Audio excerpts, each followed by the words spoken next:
அதாவது காட்டுல மான், வீட்ல ஆண். இந்த 2 பேர் எப்பவும் ஓடிக்கிட்டே இருக்கணும். இல்லைன்னா வாழ்க்கை ஓடாது. வயிறு நிரம்பாது. உண்மதானே? இந்த விஷயம் நான் 3ஆம் கிளாஸ் படிக்கும்போது நான் தெரிஞ்சுக்கிட்டேன். ஃபேமிலியோட நான் 2ஆம் கிளாஸ் பாதி வரைக்கும் இருந்தேன். அதுக்கப்புறம் சொந்த ஊராகிய திம்மாரெட்டிப்பள்ளி கிராமம் நெல்லூர் ஜில்லால இருக்கு. சென்னையிலேருந்து ஒரு 340 கிலோமீட்டர்னு நினைக்கிறேன். அங்கே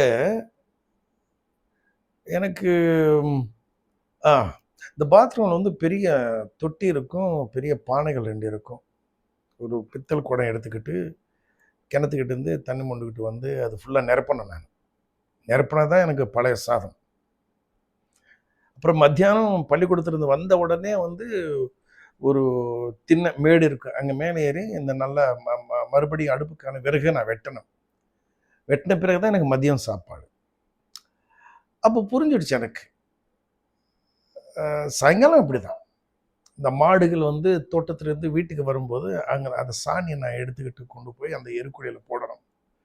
இது வழக்கமான ஒரு விஷயமா இருக்கிறதுனால இப்படி செஞ்சதா நமக்கு சோறு அப்படின்றது எனக்கு அப்பவே தெரிஞ்சு போச்சு.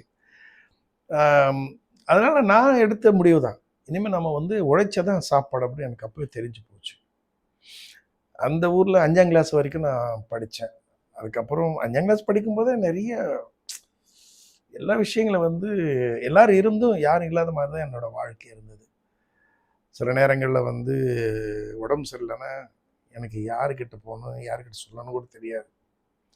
அடுத்தவங்க பிள்ளைக்கு உடம்பு சரியில்லாமல் அதை பார்க்கும்பொழுது அந்த மாதிரி அந்த எருக்கஞ்செடி அந்த அந்த பால் எனக்கும் போட்டால் நானும் குணமாயிடுவேன்னு எனக்கு யார் போடுவாங்க, யாருக்கிட்ட போய் கேட்குறது, யாருக்கு அக்கறை இருக்குது அப்படின்றது தான் எனக்கு அந்த மாதிரி ஒரு தனிமையிலே வாழ்ந்ததுனால எனக்கு அப்படி ஒரு சிக்கல் இருந்தது. ஏன்னா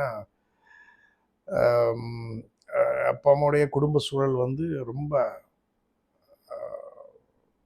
கொஞ்சம் கடினமாக இருந்த சூழலில் அவரால் என்னை அங்கே வச்சு வழி நடத்துறது, பள்ளிக்கூடம் கொண்டு போகிறது கொஞ்சம் கடினமாக இருந்தது போல இருக்குது. எனக்கு கொண்டு அந்த கிராமத்தில் சேர்த்தாங்க. சொந்த ஊர் தான். ஆனால் எங்கள் பெரியம்மா பண்டிகை நாளில் எல்லாருக்கும் துணி இருக்கும், எனக்கு துணி இருக்காது.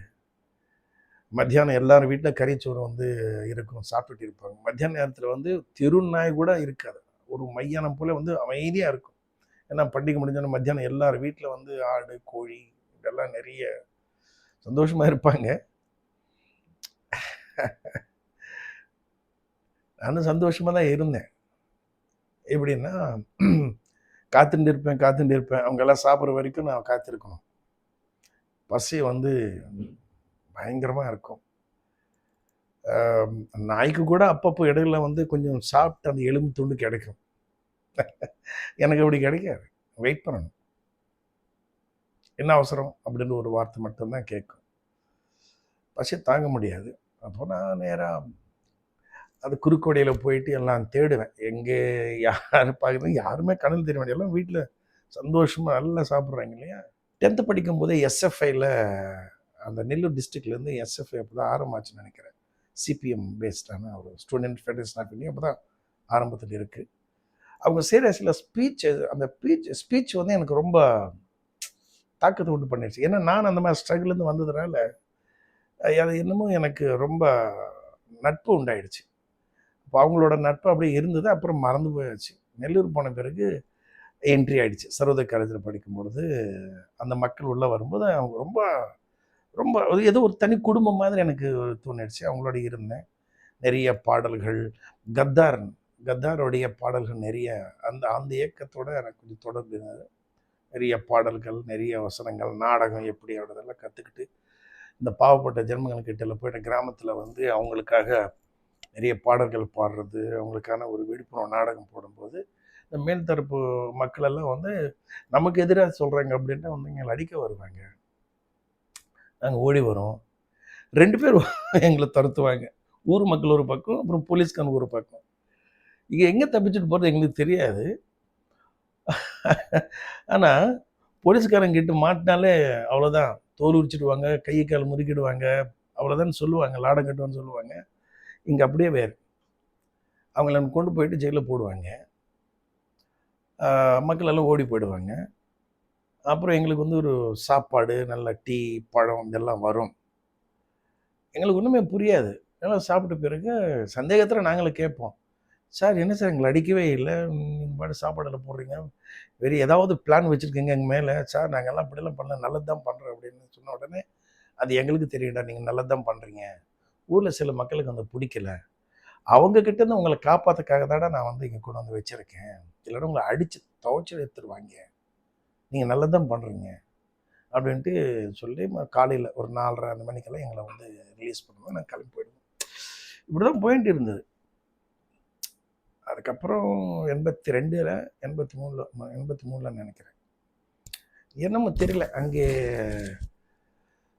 எல்லாருமே இந்த ஆரம்பிப்பாங்க, பார்ட்டி இதெல்லாம் ஆரம்பிப்பாங்க. நம்ம இந்தியாவில் தான் நிறைய இந்த சாதி மதம் வெறியர்கள் நிறைய பேர் இருக்கிறாங்களே. எல்லா சாதியில் இருக்கிறவங்களும் எல்லா மதத்தில் இருக்கிறவங்களும் எஸ்எஃப்ஐயில் இருப்பாங்க, சிபிஎம்ல இருப்பாங்க, சிபிஎம்எல் இருப்பாங்க, எல்லா இடத்துலையும் இருப்பாங்க. பட் அரசியலை அவங்க கிட்ட தான் உருவாங்க. அரசியலை நம்ம மாட்டிக்க வேண்டாம். இந்த பூமியில் வந்து எல்லாருக்குமே வந்து ஒரே இனம் தான், ஒரே இனம் தான், ஒரே மதம் தான், ஒரே சாதி தான். மனிதர்களுக்குள்ள வேறுபாடுகள் வருது அப்படின்னா ஏதோ சம்திங் ராங். அது போர்வை போத்துக்கிட்டு ஏமாத்துறாங்க அப்படின்னு எனக்கு தெரிஞ்சு, அந்த கொள்கைகள் எனக்கு பிடிச்சிருந்தனால நானே தனியாக வந்து நம்ம செய்வோம் அப்படின்ட்டு நான் சென்னைக்கு ஓடி வந்தேன். தனியாக தான் இருந்தேன். புதுநகரம் அப்படி ஒரு ஏரியாவில் வந்து பயங்கரமான ஒரு மோசமான ஸ்லம் ஏரியா. அதுக்கு திடீர் நகரன் பேர். ஏன்னா வருஷத்தில் ஒரு வாட்டி வந்து அந்த ஊர் எரிஞ்சிடும். அதுக்கு திடீர் நகரன் பேர். அந்த இடத்துல வந்து சின்ன வாடகையில் இருந்து 100 ரூபாய் சம்பளத்துக்கு பார்வதி ஃபார்மசி மெடிக்கல் ஷாப். அந்த பார்வதி ஃபார்மசியோடைய பொண்ணை வந்து நம்ம மியூசிக் டைரக்டர் ராஜ்கோட்டி இருக்காங்க இல்லையா, அந்த கோட்டிக்கு வந்து கொடுத்தாங்க. ஸோ அவங்க அந்த அந்த பொண்ணுடைய பிரதர் பாலாஜி எனக்கு ரொம்ப க்ளோஸ் ஃப்ரெண்ட். இப்போ பார்த்தாலும் உயிரை கொடுப்பேன். ஸோ அந்த மாதிரி ஒரு மெடிக்கல் ஷாப்பில் நல்ல நட்போடு நான் இருந்தேன்.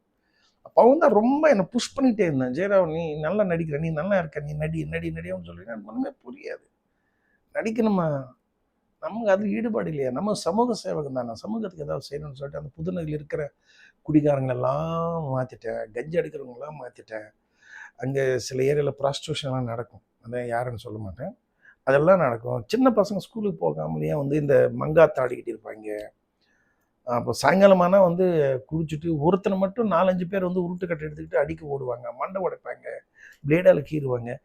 இது என்ன தமிழ்நாட்டில் ஸ்லம் அப்படின்னு தப்பான ஒரு சிஸ்டம் ஒன்று இருக்குது, இங்கே ஹியூமன் பீயிங் பற்றி வேல்யூ இல்லாமல் இருக்குது அப்படின்ட்டு எனக்கு யோசனை பண்ணி, அப்புறம் நான் வந்து எனக்கு டெய்லரிங் தெரிஞ்சதுனால வந்து துணி தைச்சிக்கிட்டு அந்த காசு வந்து அவங்களுக்கு செலவு பண்ணி வரவழைச்சு ஒவ்வொருத்தரும் கொஞ்சம் கொஞ்சம் ஏதோ எனக்கு தெரிஞ்ச ஒரு அறிவை இந்த சமூகத்தை பற்றியும், கிறிஸ்துவ நடந்ததுனால அந்த பைபிள் இருக்கிற சில விஷயங்களை பற்றியும், அப்புறம் வந்து இந்த சிபிஎம்ல இருக்க சில கொள்கைகள் பற்றியும் அவங்களுக்கு வந்து எடுத்து சொல்லும் போது மாறிட்டாங்க. ரியலைஸ் பண்ணி மாறிட்டு நல்லா மேற்கொண்டு படிக்கிறதுக்கும் மேற்கொண்டு வேலைக்கும் இதுக்கெல்லாம் வந்து கொஞ்சம் ஹெல்ப் பண்ணிட்டு செஞ்சுக்கிட்டு இருந்தேன். கமிஷனர் தேவாரம் இருக்கும்போது யங்ஸ்டர் அசோசியேஷன் அப்படின்னு ஒன்று ஆரம்பித்து அவங்களுக்கெல்லாம் பொறுப்பு கொடுத்துட்டு, இது உங்கள் ஊர், நான் தனியாக வாடகைக்கு வந்தேன், இதில் நான் எந்த பொறுப்பு எடுத்துக்க முடியாது, நீங்கள் தான் பிரசிடென்ட் செக்ரட்டரி அப்படியெல்லாம் தான் இருக்கணும், அதனால் நீங்கள் பொறுப்பு எடுத்துக்கிட்டு இனிமேல் ஊரை நல்லா பார்த்துக்கங்க அப்படின்னு சொல்லிட்டு நான் கிளம்பி இன்னொரு ஏரியாவுக்கு போயிட்டேன். அந்த டைமில் வந்து இந்த இரவு பள்ளி அப்படின்னு ட்ராப் அவுட் சில்ட்ரனுக்காக வந்து சில கோயில்களில் போய் நானே வாண்டடாக போய் கேட்கும்போது அங்கே இருக்க தலைவர்களெல்லாம் என்னை அடிப்பாங்க, கல்லால் அடிப்பாங்க. சைக்கிள் போகும்போது பின்னாடி அசிங்கமாக திட்டு அடிப்பாங்க. மழையிலெல்லாம் நனைஞ்சு, ஏன்னு தெரியல, எனக்கு எந்த ஆதரவும் இல்லை. சைக்கிள் எடுத்துக்கிட்டு மழையிலெல்லாம் நனைஞ்சிக்கிட்டு அது ஒரு டார்கெட் வச்சுருப்பேன். இந்த ஏரியாவில் நான் வந்து இன்றைக்கி முடிக்கணும் அப்படின்னு டார்கெட் வச்சுக்கிட்டு மழை இருந்தாலும் ஓடிக்கிட்டே இருப்பேன். எதுக்கு நான் அப்படி ஓடணும் எனக்கும் தெரியாது. அதனால் மழை வெயில் இதெல்லாம் பார்க்கறதே கிடையாது. அடி எல்லாம் கிடைக்கும், அடிக்க வருவாங்க. அப்போது என்கிட்ட வந்து இடிக்கட்ட ஃபைட்டை விட ஏதோ யுத்தத்தில் வந்து இடுப்புக்கு மேலே தான் அடிக்கணும் அப்படின்னு தான் ஒரு யுத்த தர்மம் தற்காப்பு கலையில். ஆனால் எனக்கு கற்றுக் கொடுத்த வாத்தியார் வந்து இடுப்புக்கு கீழே மட்டும்தான் அடிக்கணும், அது வர்மடி. அது நான் ஒரு டைமில் பயன்படுத்தும் பொழுது ரொம்ப அபாயமாக போயிடுச்சு. அதுலேருந்து நான் அந்த தொழிலை விட்டுட்டேன். அப்புறம் ஆரோக்கியமாக ஒரு ஆர்ட்டை நான் கற்றுக்கிட்டேன். தாங்தா, தைச்சி குங்ஃபு, சிலம்பம், குத்து வரிசை, இது போன்ற நிறைய கலரி, அது தெக்கன் கலரி, வடக்கன் கலரி. அப்புறம் வந்து இங்கே இந்த ஸ்லம்ல இருக்கிற ஏரியாலாம் பார்த்துட்டு நானே ஸ்கிரிப்ட் எழுதி நிறைய வீத நாடகம் கிட்டத்தட்ட ஒரு 6 வருஷம் இது ஒரு 30-40 வீத நாடகங்களை பண்ணியிருக்கேன். பெரிய மாற்றம். அங்கே இருக்கிற இளைஞர்களை கூப்பிட்டு அவங்க அப்பா அம்மா அவங்க செய்கிற தவறுகளை இவங்க கேரக்டரை வச்சு நடிக்க வைக்கும்போது ரொம்ப கூனி குறுங்க நாங்கள் வெக்கப்பட்டு, நாங்கள் இவ்வளோ மோசமாக நடந்துக்கிட்டு இருக்கிறோமா, நாங்கள் குடிக்கிறோமா, இவ்வளோ பேட் வேர்ட்ஸ் யூஸ் பண்ணுறோமா, இதெல்லாம் எங்கள் பிள்ளைங்க பார்த்து வருத்தப்படுறாங்களே அப்படின்னு ரியலைஸ் பண்ணி அழுதுட்டு குடிக்கிறத நிறுத்திட்டாங்க. பிள்ளைங்களை படிக்க வைக்கிறதுக்கு வந்து செலவு பண்ணாங்க. இதெல்லாம் எனக்கு ரொம்ப ஆச்சரியமாக இருக்கும்போது அப்போ தான் நான் வந்து மேற்கொண்டு படிப்பேன் அப்படின்னு சொல்லும்போது ஒரு கூத்துப்பாட்டன் அமைப்பில் சேர்றாங்க. அங்கே வந்து 2004 வரைக்கும் 5 வரைக்கும் இருந்தேன். அதுக்கப்புறம் நான் முடிவு பண்ணேன். எனக்கு ஒரு விஷன் தேவைப்பட்டது. ஏன்னா அங்கே அதுக்கு கூத்துப்பாட்டம் ஒரு நாடகம் பண்ணுற இடம் தான், நடிப்பு சொல்லிக் கொடுக்குற இடம் இல்லை. 2002 நான் தான் அதுக்கு என் கூட ரவிவர்மா ஒருத்தர் இருந்தார். அவர் வந்து பாண்டிச்சேரியில் வந்து சேரத்துக்காக அவர் வந்து இங்கே தீசிஸ் மாதிரி எழுத கிளம்பி போயிட்டார். இப்போ நான் ஒருத்தனை மாட்டிக்கிட்டேன். அப்போ அது வந்து எல்லா சிலபஸ் வந்து நான் வந்து ஒருத்தர் வந்து யூஎஸ்ல படித்த ஒரு ப்ரொஃபஸர் அவர் இருந்தார். அவர்கிட்ட இந்த சிலபஸ் நான் எழுதி அவர்கிட்ட ஒப்புதல் வாங்கிட்டு அது எதுக்காக எழுத சொல்லும்போது அதுக்கு நான் எக்ஸ்பிளைன் பண்ணிவிட்டு எங்கள் குருவோட ஒப்புதல் வாங்கிட்டு நான் அப்போ தான் பார்ட் டைம் ஆரம்பிக்கிறேன் 2002 கூத்துப்பட்டில். அதில் வந்து அவங்க நிறைய பேர் வந்து இப்போ சினிமாவில் நிறைய பேர் இருக்கிறாங்க. அங்கேருந்து அப்புறம் நான் வந்து சரி இப்போ நாம் வந்து இதெல்லாம் பண்ணுறோம்னா I think this is the right time. எனக்கான ஒரு நேரம் வந்து உருவாயிடுச்சு. இப்போ என்ன நான் வெளிப்படுத்திக்கணும் அப்படின்ட்டு நான் என்ன பண்ணேன்னா 2005 ஜூன் 18 தியேட்டர் லேப் ஆக்டர்ஸ் ஒர்க்ஸ்ட்ரேஷன் அப்படின்ட்டு ஆரம்பிச்சு இது வந்து இது மேடைக்கு மட்டும் இல்லை, சினிமாவுக்கு மட்டும் இல்லை, சமூகத்துக்கு அப்படின்னு ஆரம்பிச்சு இந்த வரைக்கும் போயிட்டு இருக்குது. நெல்லை பள்ளிக்கூடத்தில் நிறைய பள்ளிக்கூடங்களில் வந்து இது நாங்கள் இலவசமாக பண்ணிகிட்டு இருந்தோம். இப்போ தனியார் பள்ளிக்கூடங்களில் வந்து ஒரு சிலபஸ் ஒரு சப்ஜெக்டை வச்சு எங்களை கூப்பிட்டுக்கிட்டே இருக்கிறாங்க. அப்போ நிறைய ஸ்பெஷல் சின்னோட ஒர்க் பண்ணிகிட்டு இருக்கோம், கல்லூரிகளை ஒர்க் பண்ணிகிட்டு இருக்கோம், நிறைய நாடகங்களை வந்து இயக்கியிருக்கோம், நிறைய நாடகங்கள். ஸோ இது எப்படியே வந்து ஆன்லைனில் கிளாஸ் எடுக்கிறது. நீங்கள் சுவிட்சர்லாண்ட்லேருந்து, கனடாலேருந்து, நார்வேலேருந்து, துபாயிலேருந்து, ஆஸ்திரேலியாவிலேருந்து, சிங்கப்பூர்லேருந்து, மலேசியாவிலேருந்து நிறைய பேர் ஆன்லைன் கிளாஸ்க்கெல்லாம் வராங்க. சில நேரம் அங்கேருந்து இங்கே வந்து படித்தவங்களும் இருக்காங்க. துபாயிலேருந்து ஒரு பொண்ணு இங்கே வந்தது.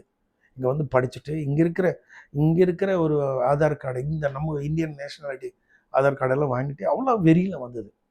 வந்து அவங்களோட பூர்வீகம் பாம்பேன்றதுனால திருப்பி அங்கே போய் நடிச்சுக்கிட்டு இருக்கு. பேர்கள் மறந்து போச்சு. இங்கே எல்லா இப்போ உலகத்தில் வந்து இப்போ தியேட்டரில் அப்படின்றது வந்து ஒரு ஒரு ஒரு பிராண்டை நான் உருவாக்கியிருக்கேன். ஏதோ மற்ற மாதிரி வந்து காசு கொடுத்து அது பாப்புலரைஸ் பண்ணுறது கிடையாது.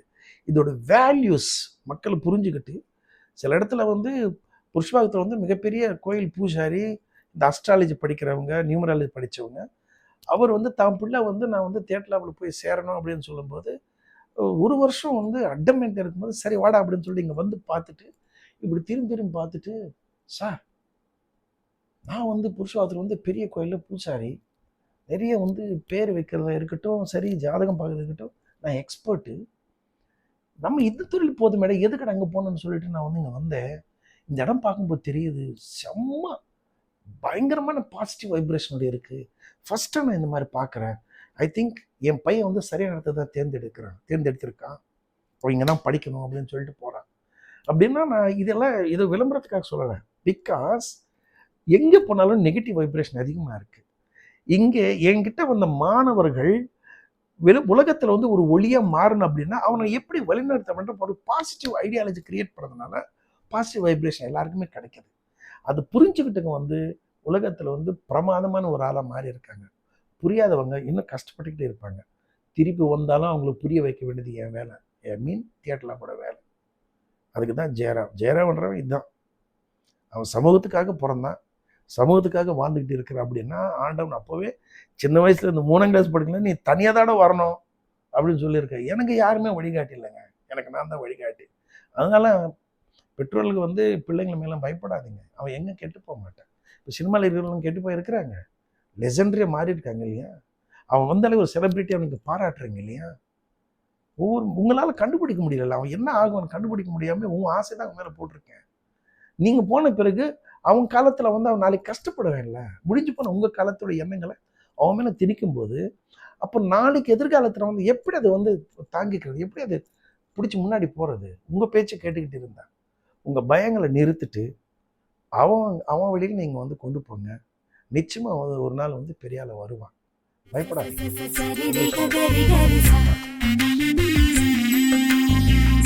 Pa pa pa ma pa pa ma gari gari sa